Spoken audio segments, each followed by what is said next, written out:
Hello दोस्तों, कैसे हैं आप सभी का स्वागत है मैथ स्टडी में। आज ये हमारा प्रैक्टिस सेट नंबर 21 है और इसमें हम देखने वाले हैं मैथ के इम्पोर्टेंट क्वेश्चन जो आपके एसएससी, रेलवे, दिल्ली पुलिस या कोई सा भी एग्जाम हो उन सभी के लिए बहुत ही महत्वपूर्ण है। तो वीडियो को एंड तक देखना और जो लोग चैनल पर नए हैं वो चैनल को सब्सक्राइब कर लेना। चलिए चलते हैं हमारे सवाल नंबर 1 की तरफ। ये अपने पास सवाल नंबर 1 है कि एक आयत जिसका विकर्ण 15 मीटर है और चौड़ाई 9 मीटर है, तो उसका क्षेत्रफल हमें निकालना है। अब अपने पास क्या है, एक आयत है, ये आयत है अपने पास, उसका हमें क्या दिया गया है, विकर्ण दिया गया है। तो यहाँ पे हम क्या करेंगे, ये विकर्ण इस पर डाल लेंगे। ये हो गया अपने पास विकर्ण और इसकी लंबाई कितनी दी गई है, 15 मीटर, और इसकी चौड़ाई दी गई है 9 मीटर, जो हम यहाँ पे लिख लेते हैं। अब हमें क्या करना है, इसकी ये वाली भुजा हमें निकालनी है, इसकी लंबाई। तो इसका क्या है, अपने पास में एक इसका ट्रिपलेट होता है 3, 4 और 5। ये ट्रिपलेट जो है पाइथागोरस से निकल के आता है। ये इनकी भुजा की लंबाई है। अब यहाँ पे क्या दिख रहा है कि ये जो भी है 3 गुना है, यानी कि इसका 3 गुना और इसका भी 3 गुना और इसका भी 3 गुना। तो ये कितना निकल के आ रहा है अपने पास, 9, 12 और 15। यहाँ पे 15 और 9 तो अपने पास भुजा है। जो इसकी लंबाई है तीसरी भुजा वो 12 मीटर है। यहाँ से हम देख रहे हैं, तो ये कितनी हो जाएगी, 12 मीटर। अब हमें क्या है, इसका क्षेत्रफल निकालना है। और क्षेत्रफल क्या होता है, आयत का जो क्षेत्रफल होता है वो लंबाई गुणा उसकी चौड़ाई। तो यहाँ पे लंबाई कितनी है, 12, और चौड़ाई कितनी है, 9। इसका हम क्या करेंगे, गुणा कर देंगे। जब इसको गुणा करेंगे तो अपने पास क्या निकल के आ जाएगा, 108 मीटर स्क्वायर। ये इसका आंसर हो जाएगा ऑप्शन बी।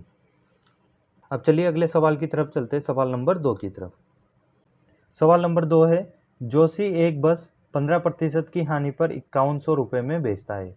उसे 15% का लाभ पाने के लिए उस बस को किस कीमत पर बेचना चाहिए। तो चलिए इसको सोल्व करते हैं। हमसे क्या बोला गया, 15% की हानि, मतलब 100% कोई चीज़ थी, 15% की हानि होगी तो कितनी हो जाएगी, 85%। और ये बराबर है किसके, इस 5100 रुपये के। 85 को इधर हम भाग कर देंगे तो 1% की आ गई वैल्यू अपने पास में, 5100/85। हमें क्या है, 15% का लाभ करना है। तो 100 पे 15% का लाभ होगा तो कितना हो जाएगा, 115%। यहाँ से इसको सोल्व कर लेंगे तो अपने पास क्या है, वो वैल्यू निकल के आ जाएगी जो 15% लाभ पर बेचने के लिए हमें उसकी कीमत रखनी चाहिए। 17 से इसको काटेंगे तो 5 बार, 17 से ये कटेगा 300 बार, और इस 5 से इसको काट देंगे 23 बार। तो अपने पास क्या निकल के आ रहा है, 300 गुणा 23। जब हम 300 को इससे गुणा करेंगे तो अपने पास आ जाएगा, ये आ गया 9 और 6, यानी कि 6900 रुपये उसकी कीमत होगी, ऑप्शन सी। ये था इसका डायरेक्ट तरीका। अगर आपको इसको बेसिक से करना है तो उसके लिए हम क्या करेंगे कि जो हम सीपी निकालेंगे, और सीपी पर ही क्या होता है, लाभ हानि होता है। तो 15% की हानि है, मतलब कि 85% बराबर होगा किसके, विक्रय मूल्य के। क्योंकि जो सीपी पर हम लाभ या हानि होता है वो विक्रय मूल्य निकल के आता है, तो इसको विक्रय मूल्य के बराबर कर देंगे। यहाँ से सीपी की वैल्यू निकालेंगे जो कितनी आ जाएगी, सीपी मतलब उसका क्रय मूल्य, ये आ गया 5100, और ये 100 इधर गुणा हो जाएगा, 85 का इधर भाग दे देंगे। ये आ गया अपने पास क्रय मूल्य। और हमें क्या करना है, इस क्रय मूल्य पर 15% का लाभ चाहिए, तो इसे 115% पर हम बेचेंगे। जब 115% पर बेचेंगे और इसको हम सोल्व करते हैं तो 100 से 100 कट जाएगा, और ये वही चीज़ निकल के आएगी जो अपन ने इससे पहले वाले मेथड में डायरेक्ट लिखी थी। तो बस यही वो तरीका है, उसको हम इससे ही निकालते हैं। 100 से 100 तो कट जाता है, तो 100 का निकालने का कोई मतलब नहीं होता। जब हम इसको सोल्व करेंगे तो अपने पास में वही 6900 रुपये निकल के आ जाएगा, ऑप्शन सी। अब चलिए अगले सवाल की तरफ चलते हैं। सवाल नंबर 3 है, एक दुकानदार फल खरीदने और बेचने में कम तौल का उपयोग करके 1% तक धोखा देता है, तो उसका कुल लाभ प्रतिशत कितना है। इसको हम कैसे करेंगे कि इसका फॉर्मूला है x प्लस वाई और प्लस x गुणा वाई बटे 100%। ये अपने पास फॉर्मूला है। इसमें x और y क्या है, अगर यहाँ अलग अलग चीज़ें दी गई होती कि खरीदने में इतने प्रतिशत का और बेचने में इतने प्रतिशत का वो तौल में जो है उपयोग करता है, तो x और y की अलग अलग वैल्यू होती है। यहाँ पे 1% दी गई है, तो यहाँ पे क्या है कि x भी यही है और y भी यही है। यहाँ पे मान रख देंगे, x की जगह लिख देंगे 1 और y की जगह भी 1, और ये हो जाएगा +1 गुणा 1 और डिवाइड 100। जब हम इसको सोल्व करेंगे तो अपने पास आ जाएगी 2 और प्लस ये आ गया 0.01। इसको जब इसमें ऐड करेंगे तो अपने पास क्या आ गया 2.01% इसका मान, और ये दिया गया है हमें ऑप्शन बी में, तो ये हो जाएगा इसका सही जवाब। अब अगले सवाल की तरफ चलते हैं, सवाल नंबर 4। सवाल नंबर 4 है अपने पास में, दो संख्याओं का अनुपात दिया गया है 21:29 और उनका HCF है 8, तो हमें क्या है एलसीएम निकालना है। अब एलसीएम निकालने के लिए हम क्या करेंगे, पहले संख्याएं निकालेंगे।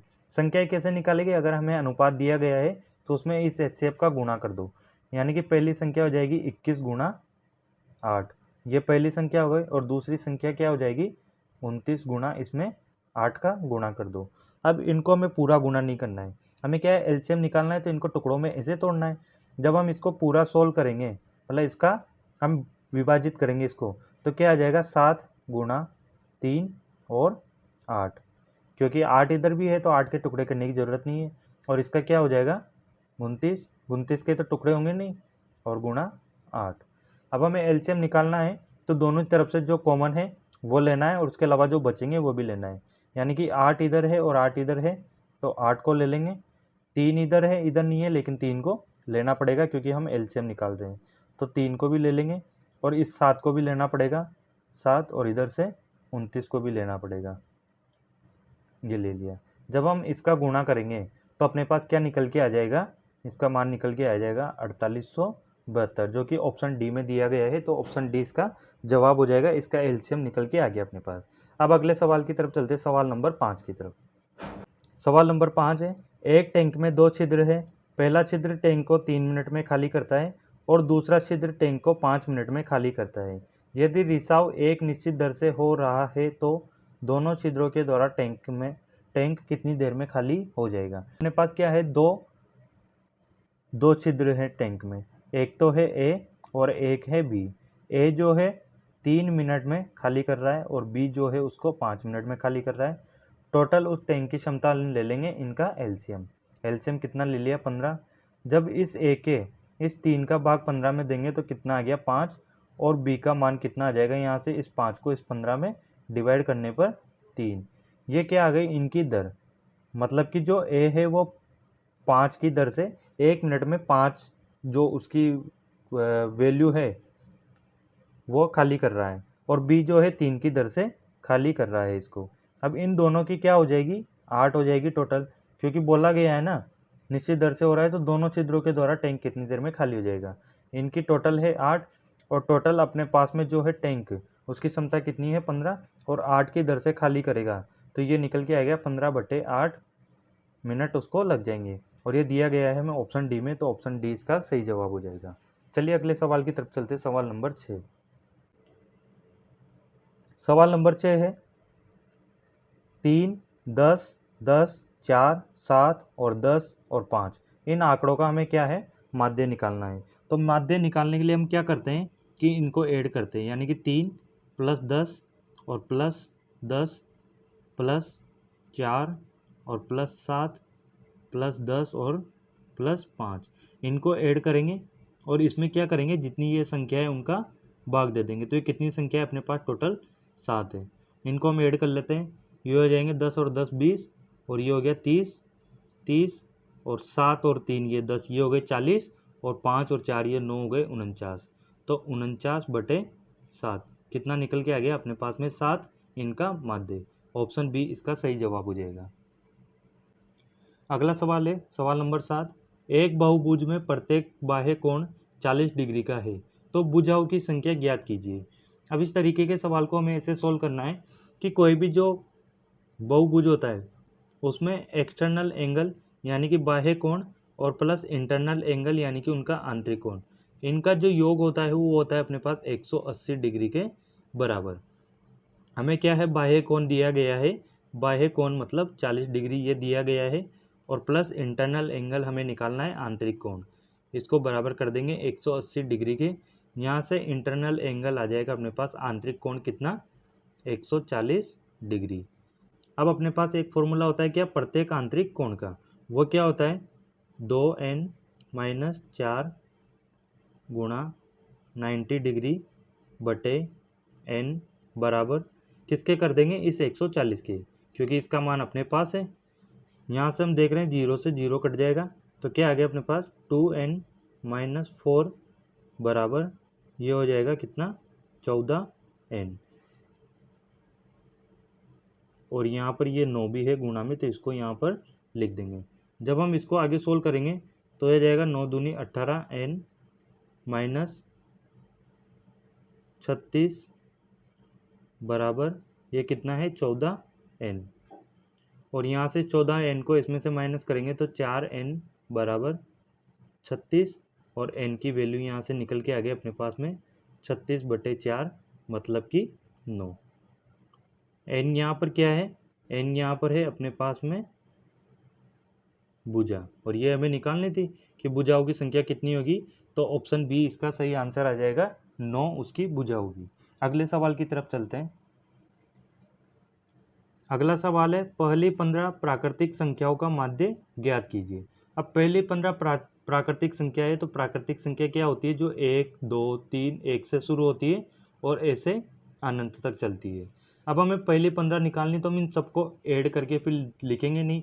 जैसे मान लो 15 की जगह वो दे देता था कि पहली 30 प्राकृतिक संख्याओं का माध्य निकालो, तो 30 संख्याओं को लिख के हम उनको ऐड करके तो निकालते नहीं, इसको क्या करते हैं, फॉर्मूला से करते हैं। और इसका फॉर्मूला अपने पास होता है, जो क्या होता है, n गुणा n+1 और बटे 2n।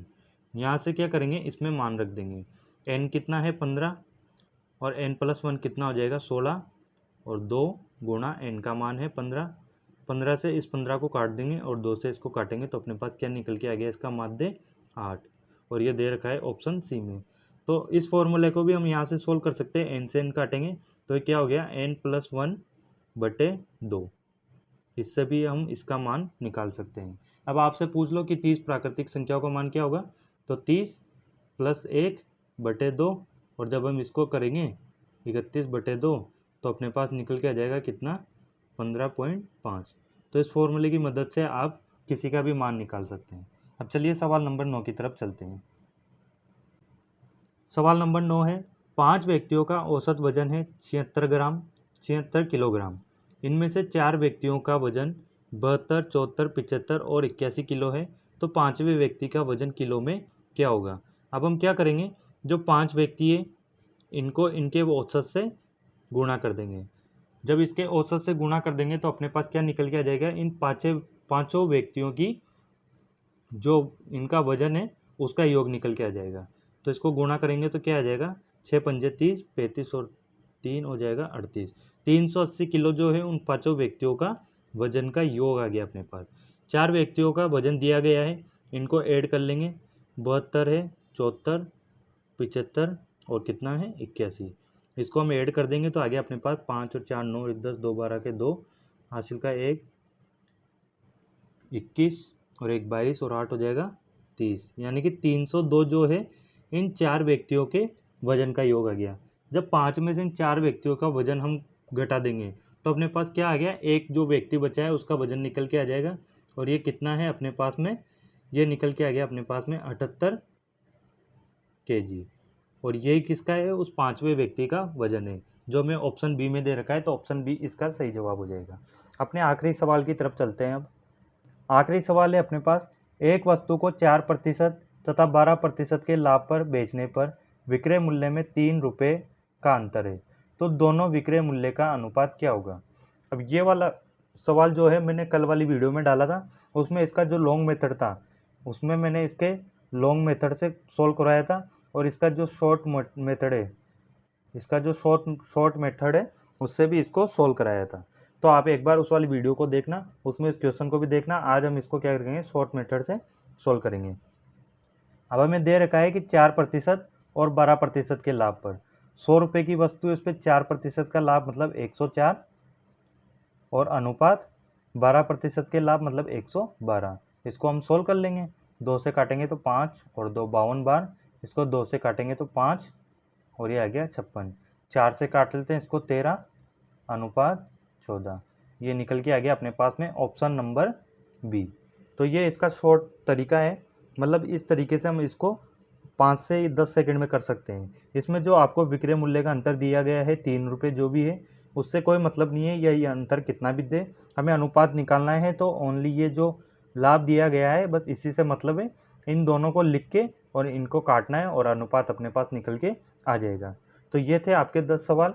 वीडियो अगर अच्छी लगी हो तो वीडियो को लाइक कर देना, और जो लोग चैनल पर नए हैं वो चैनल को सब्सक्राइब कर देना।